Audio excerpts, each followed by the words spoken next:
Hello student, आप लोग का फिर से स्वागत है आपके अपने चैनल वाणिज्य शिक्षण में। आज मैं आप लोगों को श्रम विभाजन से हानियों के दूसरे रूप के बारे में बताऊंगी, जो है श्रमिकों को हानियाँ।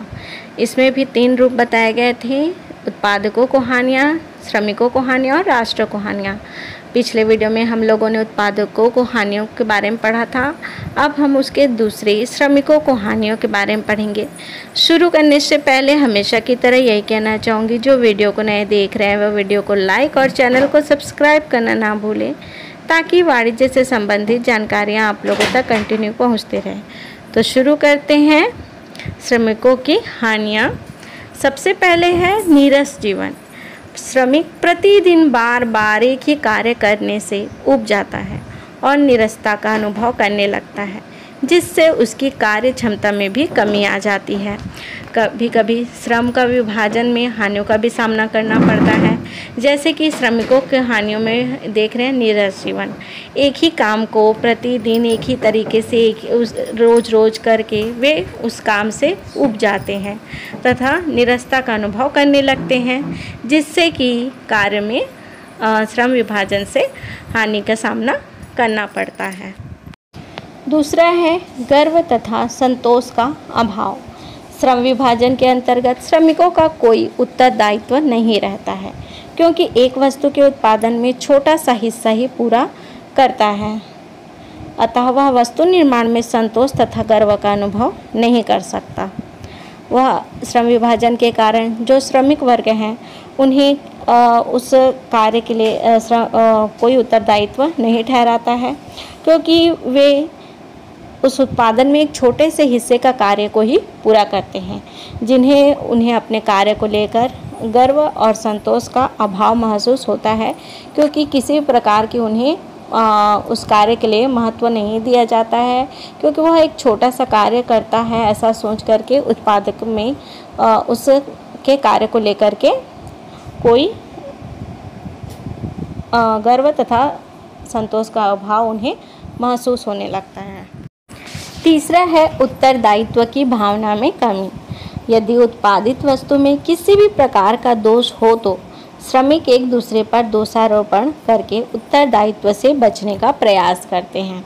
कभी कभी श्रम विभाजन के कारण उत्तरदायित्व की भावना में भी कमी आ जाती है, क्योंकि जो भी श्रमिक होते हैं वे एक दूसरे पर उस कार्य से संबंधित कमी को, दोष को एक दूसरे के ऊपर उत्तरदायित्व से बचने के लिए आरोपित करते हैं कि यह कार्य की जो उत्तरदायित्व है वो इसकी थी, ऐसा कर करके वे उत्तरदायित्व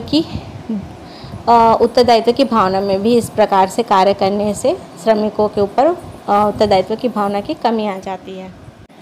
चौथा है कुशलता का सीमित क्षेत्र। श्रम विभाजन के परिणाम स्वरूप श्रमिक किसी एक क्षेत्र विशेष में ही कार्य करने में कुशल हो पाता है, उसे अन्य क्षेत्रों की जानकारी नहीं होती है, अतः उसकी कार्य कुशलता एक सीमित क्षेत्र तक ही रह जाती है। श्रमिकों की गतिशीलता में कमी आ जाती है। कुशलता के कारण उनका जो क्षेत्र है कार्य करने का वो सीमित हो जाता है, क्योंकि उन्हें किसी और कार्य में और जगह कार्य करने के लिए मौका नहीं मिलता है, उस कार्य के बारे में जानकारी नहीं मिल पाती है, जिससे कि उनकी कार्यकुशलता की जो सीमा है वो सीमित हो जाती है। और पांचवा है आपका पारस्परिक निर्भरता। श्रम विभाजन के परिणाम स्वरूप विभिन्न व्यक्ति वर्गों और व्यवसायों को एक दूसरे पर निर्भर रहना पड़ता है।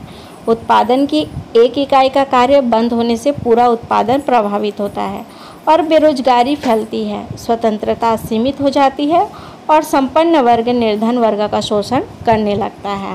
पारस्परिक निर्भरता श्रम के विभाजन के कारण जिस श्रमिक में जो कार्य की विशेषता होती है वह उन सभी कार्यों से संबंधित जितने भी श्रमिक होते हैं वो एक दूसरे के कार्य के ऊपर निर्भर होते हैं कि ये कार्य वो करे, ये कार्य वो, फिर एक एक कार्य करने के पूरा होने पर वो संपूर्ण कार्य पूरा होता है, जिससे कि वे पारस्परिक निर्भरता के कारण श्रमिकों को हानियों का सामना करना पड़ता है, जिससे कि बेरोजगारी फैलती है और स्वतंत्रता सीमित हो जाती है और जितने भी संपन्न वर्ग निर्धन कार्य का शोषण करने लगता है। तो इसी तरह से और भी वाणिज्य से संबंधित जानकारियाँ प्राप्त करते रहें और उसके लिए वाणिज्य शिक्षण चैनल को सब्सक्राइब करना ना भूलें, ताकि वाणिज्य से संबंधित जानकारियाँ मिलती रहें। श्रम विभाजन के लाभ और हानियों के बारे में डिस्क्रिप्शन में उनके वीडियो के सारे जानकारियाँ डाल दिए जाएंगे। आप वहाँ पर जा कर के इनकी जानकारियाँ प्राप्त कर सकते हैं। Thank you.